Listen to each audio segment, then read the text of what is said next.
오늘도요, 몰랐던 이야기로 넘어가기 전에 잠시만요, 퀴즈 하나 풀어보고 가겠습니다. 대선 관련된 퀴즈인데요. 이번 대선에서 후보의 테러를 방지하기 위해 땡땡땡땡땡이 제작됐다고 합니다. 뭐가 만들어졌을까요? 이 정답은요, 이어지는 몰랐던 이야기 더 코너에서 전문가들과 한번 풀어보겠습니다. 지식충전 지금 시작합니다.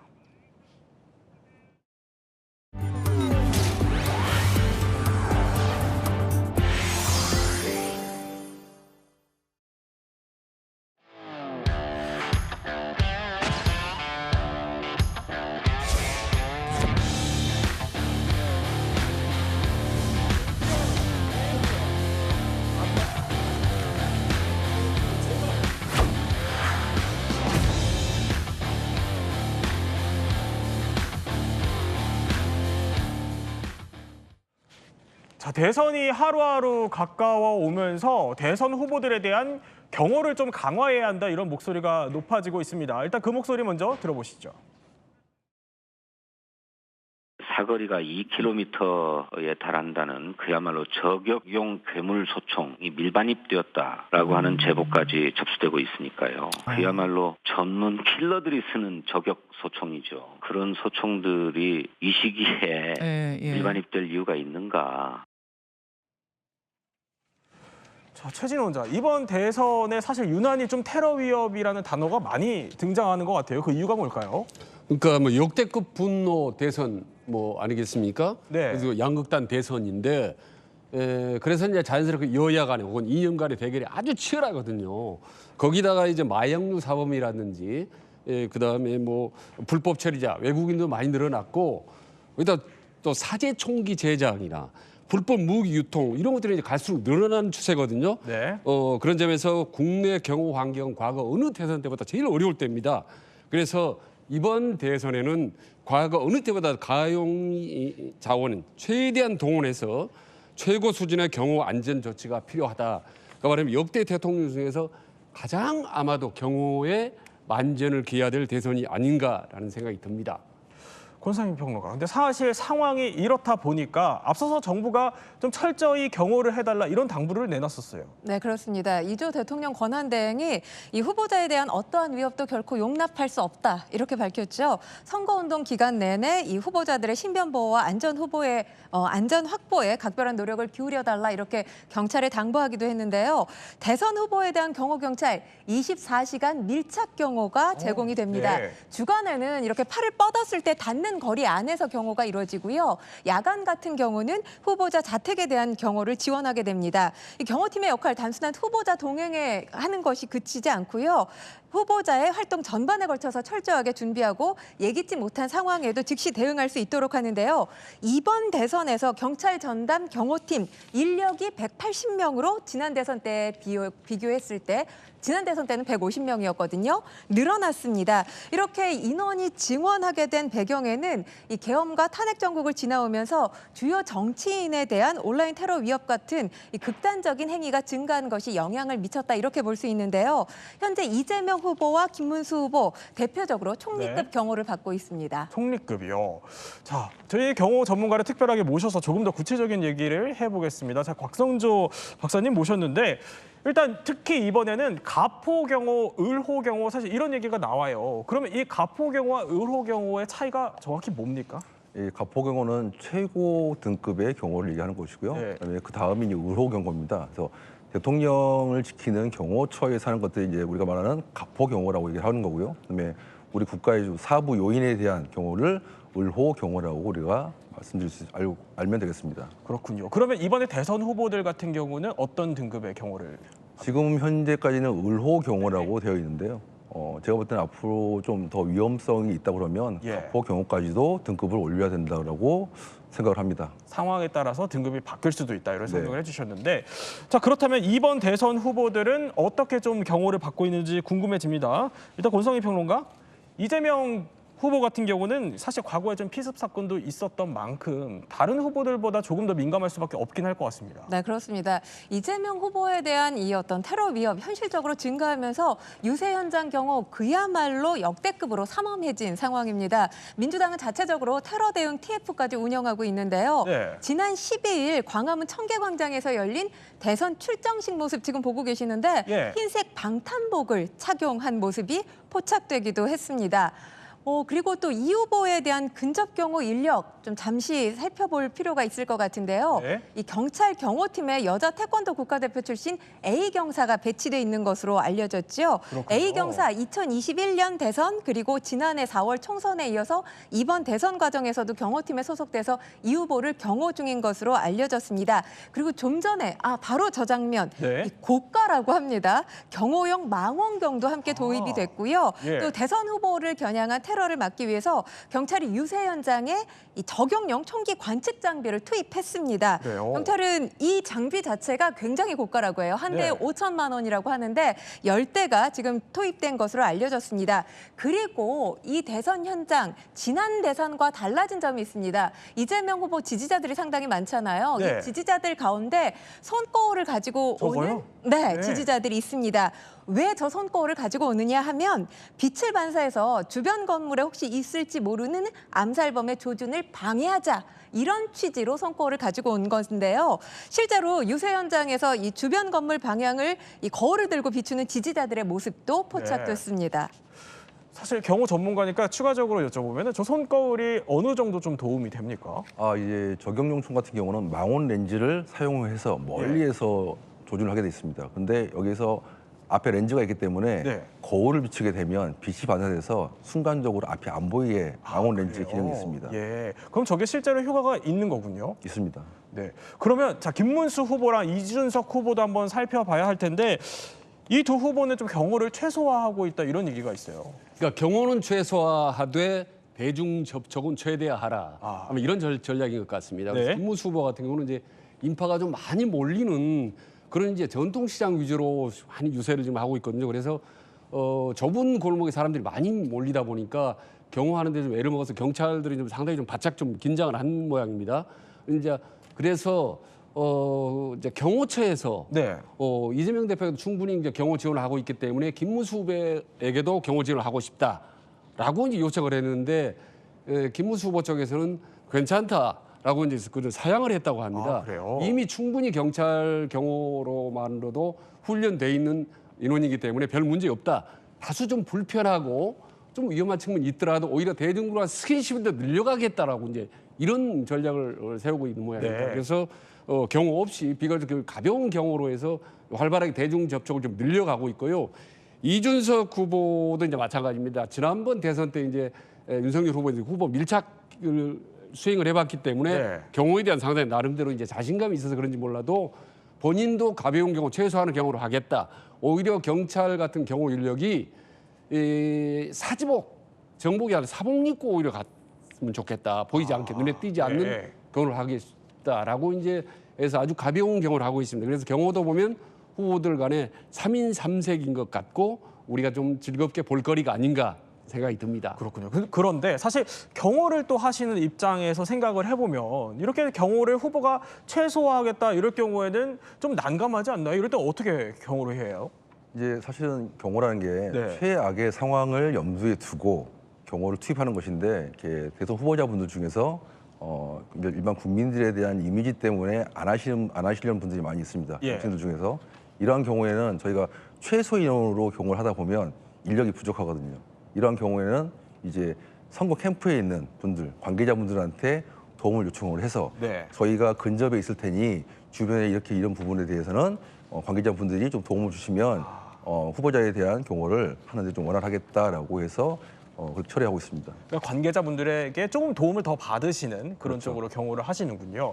그럼 이렇게 사실 경호가 상당히 중요해지면서요. 그런데 새로운 경호 장비가 속속 등장하고 있어요. 네, 그렇습니다. 이 경호에 새로운 특수 장비가 대거 도입된 것으로 알려졌는데요. 네. 아까 제가 고가의 장비라고 잠시 언급했던 게 바로 적용용 총기 관측 장비라는 거였잖아요. 네. 이게 지금 어디에 설치되어 있느냐면 유세장 인근 건물이라든지 옥상 또 주요 이동 통로 등에 집중 배치돼 있습니다. 그렇군요. 이 외에도 전파 탐지기가 있고요. 또 드론 격추용 전파 방해 장비도 현재 운영되고 있습니다. 아까 이재명 후보 방탄 옷을 입고 있었다라고 말씀을 드렸는데 네. 그 무게만 3kg인데 3kg 요? 네, 유세 현장에서 계속 착용 중이라는 소식이 들리고 있고요. 또 저격수의 시야를 방해하기 위한 대형 풍선도 등장을 했습니다. 그리고 유세 단상이죠. 이 단상을 방어하는 방탄유리 제작이 이미 시작됐다는 소식이 들려지고 있는데요. 네. 근데 이 언제부터 이 방탄유리가 나타날지 현장에 설치되는지 그리고 어떤 모양의 방탄유리인지 여부에 대해서는 아무래도 경호 차원이기 때문에 구체적으로 밝힐 수 없다는 입장입니다. 아마도 이 트럼프 대통령이 지난 대선 때 사용한 사면 방탄유리 형식이 아닌가 이것이 저거군요? 가장 예. 네, 유력해 보인다는 보도가 나오고 있습니다. 아, 그러면 아까 저희가 퀴즈 내드렸던 거 다시 한번 볼까요? 그 퀴즈 정답이 대선 후보 테러 방지용 방탄유리막이 제작됐다. 이게 정답이었군요. 자, 그러면 권상희 평론가. 트럼프 대통령이 유세할 때 썼던 거를 설명을 해주신 건데 그때 당시에 어떻게 좀 이게 효과를 봤었나요? 트럼프 대통령이 2024년 7월이었죠. 펜실베니아주 유세 때 예. 총격을 당했습니다. 그리고 나서 한 달 후에 야외 유세가 이뤄졌던 것이 바로 노스캐롤라이나주에서 첫 야외 유세를 시작을 했던 건데 네. 대형 방탄유리가 설치된 연단에서 연설을 했었죠. 이 방탄유리가 원래는 현직 대통령이나 부통령의 이 야외 행사에서 사용되던 경호 장치였습니다. 네. 그런데 암살 시도가 있고 난 이후에 당시 트럼프 대통령 후보였지만 특별히 도입된 겁니다. 저 방탄유리를 보시고 난 많은 시청자분들이 궁금해하시는 게 과연 가격이 어느 정도일까? 그렇죠. 이런 부분이 아닐까 궁금해요. 싶어요. 네. 제작 비용 한국 전문 업체 기준으로 저런 형태의 방탄 유리막이 제작이 된다면 네. 약 2,500만 원에서 5천만 원 그래요? 수준인 것으로 전해지는데요. 네. 제작 소요 기간은 빠르면 닷새에서 일주일 정도 걸린다고 합니다. 이 방탄 유리가 1등급에서 8등급까지 나눠지는데 가장 성능이 좋은 게 8등급이라고 해요. 근데 이제 사격거리에 따라 좀 다르기는 합니다만 사격총은 5등급부터 방어가 가능합니다. 그러니까 5등급의 트럼프 대통령이 사용한 크기와 면적이라고 계산을 한다면 네. 약 2천만 원에서 2,500만 원 정도가 들 거라고 하는데요. 이보다 등급을 높여서 8등급의 유리를 사용하게 될 경우에 네. 가격도 오르게 됩니다. 2배가량 오르게 되죠. 5천만 원이라고 합니다. 사실 그런데 지난 대선이나 뭐 다른 선거에서 우리나라 선거에서 저런 방탄유리막은 사실 본 적은 많이 없었던 것 같은데요. 없습니다. 실제로 사용했던 사례는 없었던 건가요? 사용한 사례는 현재 없고요. 네. 보통은 이제 대통령이 사용하시는 단상 같은 경우에 이제 방탄으로 돼 있습니다. 그리고 이제 지금 현재 우리나라에서 이제 방탄 네. 유리벽을 얘기하고 있는데 사실 좀 제작이 늦어진 거죠. 사전에 좀 미리 준비를 해서 네. 준비했어야 되는데 지금 제작을 하게 되면 선거 한 중간쯤에 나온다는 얘기잖아요. 그렇죠. 그래서 이런 부분들은 좀 미리 준비했어야 되는데 좀 늦었다라고 생각을 합니다. 그런데 사실 이렇게 철저하게 준비를 했어도 현장에서는 언제나 경호엔 돌발 상황은 좀 생길 것 같거든요. 네. 어떤 돌발 상황이 있나요? 가장 흔한 게 이제 유권자분들께서 네. 무슨 후보자와 악수를 하기 위해서 온다든지 아니면 뭐 선물을 주겠다, 뭐 꽃을 주겠다, 네. 아니면 내가 어떠한 거를 말하고 싶은 것들을 전달하기 위해서 접근하는 경우가 많이 있습니다. 근데 저희 경호원 현장에서 맡고 있더라도 무작정 이게 들어오거든요. 네. 밀고 들어오거든요. 아. 네, 그럼 저희 입장에서는 예. 그분들이 유권자이기 때문에 그렇죠. 막 대할 수 없거든요. 네. 그래서 최대한 거기서 이제 저희가 안 다치게 이제 밀고 들어오는 걸 막고 있는 거죠. 네. 그럼 기억나시거나 들어보셨던 사례 중에 좀 소개해 주실 만한 일화 같은 게 있으세요? 할머니 한 네 분께서 예. 현장에 있으시다가 사진을 찍으시겠다고 계속 이렇게 밀고 들어오시는 거예요. 네. 저희가 근데 경찰 경호팀도 있고 경호원들도 있고 다 있는데도 불구하고 계속 경찰 분들한테도 나 들어가서 찍겠다. 예. 네가 뭔데 막느냐. 이런 식으로 그냥 무대포로 이제 들어와서 밀고 오시는 분들이 많이 있습니다. 것보다. 그렇군요. 그럴 때 굉장히 좀 난감하실 것 같긴 한데 그런데 사실 만에 하나 조금 뭐 이전의 케이스를 좀 한번 살펴보면요. 이런 일이 좀 있었잖아요. 뭐 김정남 살해 사건, 당시에 VS 뭐 가스 테러 네. 이런 경우는 사실 저거를 어떻게 경호가 막을 수 있을까 저런 상황들을 그렇게 생각이 들기도 하거든요. 이럴 경우는 대응을 어떻게 좀 해야 돼요? 이 경우에는 사실은 주변에 경호원이 없었기 때문에 발생한 것이거든요. 아 그래요? 예. 그리고 이제 지금과 같이 대선 상황에서 현장에서 어떤 사람이 어떤 약물을 묻혀서 예. 악수를 하든지 얼굴을 댈 수도 있거든요. 그렇기 때문에 이번 같은 경우는 최대한 무조건 거리를 두기를 해서 네. 손이 닿지 않게 거리를 둬야지만이 그러한 상황이 생기지 않겠다라고 생각합니다. 트럼프 대통령 같은 경우도 사실 유세 중에 소총 피격을 당했었잖아요. 네. 이럴 경우에는 경호의 책임도 있어 보이거든요. 뭐에 좀 실패가 있었을까요? 이거는 100% 경호의 책임입니다. 네. 예, 왜냐하면 위해를 가하려는 자들이 어디서 어떻게 할지 모르기 때문에 가장 기본적인 게 평면에서 그다음에 입체적으로 높은 곳에서의 어떤 테러 이런 부분들을 하게 되면 네. 저격에 대한 부분들, 특히 이제 미국은 총기가 자유롭기 때문에 저격에 대한 부분을 확실하게 체크했어야 되는데 그 부분을 안 했기 때문에 미국에서는 발생했습니다. 자, 사실 과거에도 우리 정치인들이 일종의 좀 테러의 대상이라고 해야 될까요? 이렇게 된 경우들도 종종 있었어요. 네, 그렇습니다. 그러니까 한국 대통령들의 테러 금방 4명 이름이 떠오르는데요. 예.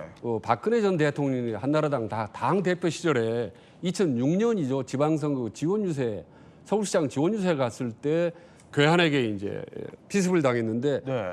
11cm 얼굴에 자상을 입었지 않습니까? 예. 거기도 60반을 꿰맸습니다. 그건 정말 전무후무한 아슬아슬한 테러였는데 다행히 참 희한한 일인데 병상에서 박근혜 전 대통령이 대전은요. 그래가지고 판세가 분리했던 판세가 확 뒤집어졌던 것. 그 이제 유명한 그 대한민국의 어떤 하나의 기록으로 이제 남아 있는데 참 아슬아슬한 장면이었또. 그리고 이제 노무현 대통령하고 이명박 전 대통령도 지방선거 이제 지원 유세 때, 지방선거 아니었도 그때 대선 유세 때 네. 계란을 이제 맞았습니다. 달걀을. 근데 만약 저게 달걀이 아니라 돌이었다면 어땠을까 하는 아슬아슬한 생각이 네. 듭니다. 그리고 이제 끝으로 김영삼 전 대통령이 퇴임 이후에 이제 일본을 방문할 때 예. 공항에서 어떤 그 제일동포한테 계란을 맞았는데 왼쪽 눈을 맞았는데 그 계란 안에가 빨간 페인트가 들어 있었습니다. 아, 그래요? 그래서 그 계란이 깨지면서 온통 얼굴에 몸에 다 아이고. 빨간 페인트로 뒤집어 예. 써서 그 정말 국민들에게 정말 깜짝 놀랐던 경우가 있습니다. 그래서 참 그런 대통령들의 어떤 테러는 예. 크든 작든 간에 절대로 있어서는 안 되는 그런 불행한 일이죠. 이런 일이 절대 재발되어서는 안 된다는 취지로 저희가 전해드리지만 그럼 이 부분을 짚어봐야 할 것 같습니다. 당시에는 왜 못 막았을까요? 우선은 가장 첫 번째가 이제 우리나라 국민 정서상 예. 어떠한 정치인 옆에 경호원이 붙어 있는 걸 좋아하지 않습니다. 그렇기 때문에 정치인들이 경호원들과의 거리를 네. 좀 둡니다. 경호 원칙에 촉수거리 원칙이라는 게 있습니다. 네. 손을 뻗었을 때 닿아야 되는데 이런 부분들이 닿지 않았기 때문에 대응이 늦어져서 이러한 사건들이 발생했다고 봅니다. 그러면은 우리가 조금 더 이제 후보들이나 정치인들을 경호 밀착 마크하는 것에 대한 인식을 조금 개선해야 하거나 바꿔야 될 필요가 있다고 보시는 건가요? 그렇습니다. 자, 그러면 사실 이러한 굉장히 무수한 위협 속에서도 어쨌든 경호원들의 몸을 던져서 막아내고 있습니다. 이 부분이 사실 어떻게 보면 경호원 입장에서 좀 두렵지 않을까 싶기도 하거든요. 근데 경호이라는 직업이 네. 자기 몸을 던져서 경호 상대를 보호하는 일을 하는 거거든요. 그래서 예전에 이제 노무현 대통령께서도 네. 경호원들이 훈련하는 것을 보시고 눈물을 흘렸다라는 얘기도 있고. 저 때 당시. 네, 그렇죠. 예. 그런 부분도 있고요. 그다음에 경호원들이 그렇게 목숨을 바쳐서 하기 때문에 예전에 그 아웅산 테러 사건 같은 경우에서도 경호관 2분이 현장에서 순직하신 사건도 있었습니다. 그럼 이쯤 되면 권상희 평론가, 경호원 선발도 상당히 좀 중요해 보이거든요. 그런데 이런 얘기가 있어요. 이재명 후보의 경호팀에 뭐 첩자가 있다 이런 소문 때문에 재검증을 했다 이런 이야기들도 나오고 있던데 대선 후보 경호팀은 좀 어떻게 선발을 하게 되나요? 일단 뭐 이 첩자 부분부터 말씀을 드리도록 하겠습니다. 네. 실제로 확인됐다는 공식 발표는 아직까지 없고요. 경호팀 내부의 재검증을 거치고 또 경계 강화 조치가 현재 이루어지고 있는 상황이라고 전해집니다. 그렇군요. 경찰청이 이 대선 경호팀 지원자를 모집했는데요. 서류 심사를 먼저 거치고요. 그리고 차량 체력 검증을 거칩니다. 그다음에 면접 등을 거쳐서 최종 선발 완료가 됐고 지금 현장에 투입이 된 건데요. 경호요원 하고 싶다고 할 수 있는 게 아니죠. 자격 요건이 따로 있습니다. 전국 시도경찰청 경찰관이어야 하고요. 경찰 경력 2년 이상이어야 합니다. 그리고 기관 중에 임무 수행 가능자여야만 하고요. 네. 또 경호 관련 부서에서 2년 이상 근무한 경력 등이 있으면 선발할 때 우대를 받게 됩니다. 그래요? 선발된 요원들은 경찰 인재개발원에서 교육을 받은 후에 각 당의 대선 후보가 확정되는 시점에 바로 현장에 투입되게 됩니다. 그러면 다시 대선 얘기로 돌아와서 지금 이 시간에도 사실 대선 후보들을 지키기 위해서 경호팀들이 고군분투하고 있습니다. 그러면 우리가 몰랐던 저희가 코너 속의 코너로 대선 후보 경호에 대한 오해와 진실 요걸 하나 준비를 해봤거든요. 첫 번째, 경호 비용은 각 당 후보가 낸다. OX 최진호 원장 뭡니까? 그러니까 사람들은 전부 다 네. 정부에서 예산을 지원해 주는 것 알고 있는데 사실은 반반입니다. 그러니까 어떻게 보면 그래요? 세모인 거죠. 세모군요. 네, 세모인 거죠, 결국은. 지난번 2022년 이제 대선 같은 거 보면은 이재명 그리고 윤석열 후보 아니겠습니까? 그 두 후보에 대한 근접 경호비, 차량 지원 이런 것까지 다 합쳐서 정부에서 지원해 준 예산 7억 6,200만 원이었습니다. 네. 그러나 그 외에 보이지 않는 경호와 의전 이런 애매모호한 비용들이 있거든요. 네. 이런 비용들까지는 대개 후보들이 냅니다. 근데 이게 각 후보에서 객출하는 어떤 자기당 후보의 어떤 경호 비용이 정부에서 지원해 주는 것보다는 훨씬 더 많을 걸로 예상을 합니다. 네. 그래서 아마 이번 같은 경우는 주요 정당 후보에게 이제 경찰 경호 최고 등급이 이제 의로로 수용을 이제 적용하지 않습니까? 그렇기 때문에 아마 또 지난번보다는 정부 예산 7억 6천보다 훨씬 많고 그 다음에 개인 비용까지 합하면 아마도 역대 대선 중에 가장 많지 않을까라고 짐작을 해봅니다. 그렇군요. 그럼 이쯤 되면은 어느 선까지 좀 경호를 할 수 있을까? 이것도 사실 좀 궁금해지는 부분이거든요. 박성조 박사. 그러면 대선 후보의 가족도 경호 대상일까요? 네, 대상입니다. 오예요. 네. 네. 그 이유는 네. 경호 대상자가 가족이 포함이 안 됐을 경우에 혹시라도 가족을 인질로 해서 어떤 걸 할 수 있기 때문에 그럴 수 있죠. 네. 네. 그래서 이제 요인경호법을 발의를 했는데 아직까지 통과되고 있지 않은데 네. 앞으로 제가 볼 때는 이런 법도 좀 통과가 돼야 되지 않을까 생각을 하고 있습니다. 말씀을 해주시는 거 보니까 대선 후보의 가족들도 당연히 경호가 필요하겠다 이런 생각이 드는데 그러면 이 부분도 궁금해집니다. 국회에 의석이 없는 원외 정당 혹은 뭐 군소 정당 이런 후보들 같은 경우는 경호를 못 받습니까? 어떻습니까? 경호를 받을 수 있습니다. 받을 수 있어요. 경호 대상에 그런데 우선순위가 상당히 낮다고 볼 수 있습니다. 이 경우에 이 후보 측에서 요청을 해야만 경찰에서 경호 지원을 검토하게 됩니다. 경호 인력과 수준 역시 주요 정당에 비해서 낮다고 볼 수 있는 건데요. 주요 정당의 경우 경정이 경호 대장을 맡습니다. 그런데 군소 정당이나 이런 정당들 같은 경우 기타 정당 같은 경우는 경감이나 경위가 경호 대장을 맡게 됩니다. 그러다 보니까 사실 이 부분에 있어서도 공정성 논란이 제기되는 상황이에요. 경호의 공정성 논란.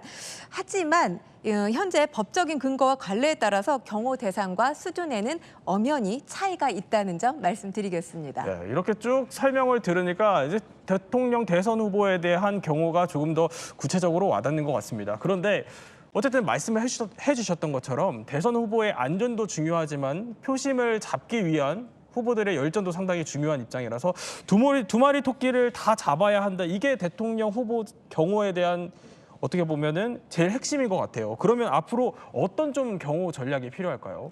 우선은 이게 지금 정치적으로 좀 혼란스러운 부분이 있기 때문에 네. 가장 중요한 것은 언론에서 지속적으로 이번 대선 같은 경우에는 테러에 대한 위협이 있기 때문에 군중에 모여 있을 때도 현장에서 안전을 조치하는 분들의 지시를 좀 따라주시고 그다음에 거리를 최대한 좀 멀리 있으시고 그다음에 불필요한 것들을 휴대한다든지 아니면 불필요한 행동을 안 하시는 게 가장 좀 중요하지 않을까 생각을 합니다.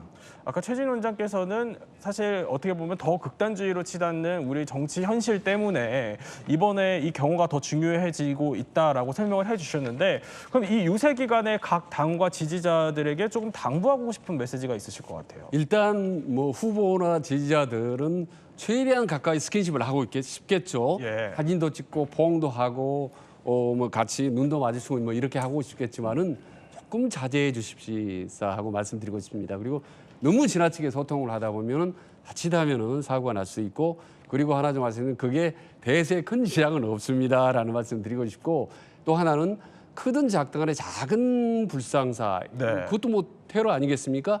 테러를 가하는 쪽은 무조건 엄청난 역풍이 온다라는 겁니다. 근데 후보가 누군가가 위해를 가할수록 자기가 지지하는 후보에는 큰 후폭풍이 닥치기 때문에 네. 혹시라도 그런 마음을 막 갖고 계신 분이 있다면은 절대로 그런 부분은 금물이다라고 말씀드리고 싶습니다. 아무튼 그래서 멀리서도 얼마든지 서로 소통할 수 있고 서로 정감을 통할 수가 있거든요. 그런 이번 과거 어느 때보다도 가장 경호가 안전했던 대선이다라는 걸 좋은 기록을 남겼으면 좋겠다는 생각이 듭니다. 자, 그런데 곽성조 박사, 사실 어떻게 보면은 유권자들이 도움을 줄 수도 있잖아요. 그렇죠? 네. 경호를 하는 데 있어서 유권자들이 좀 미리 조짐을 발견하거나 아니면 어떤 좀 수상한 상황이 생겼을 때 이럴 때는 좀 어떻게 대응을 하는 게 좋을까요? 그러니까 트럼프 대통령 같은 경우도 예. 누구 유세장에서 일반 시민이 신고를 했는데도 불구하고 네. 대처를 안 했거든요. 아, 그래요? 네, 그렇기 때문에 이번 같은 경우는 우리 이제 국민들이 현장에 있을 때 분명히 거동 수상자 또 혹은 이상한 물건이 있을 때 바로바로 신고를 해서 위험한 상황이 발생하지 않게 하는 게 네. 가장 중요할 것 같습니다.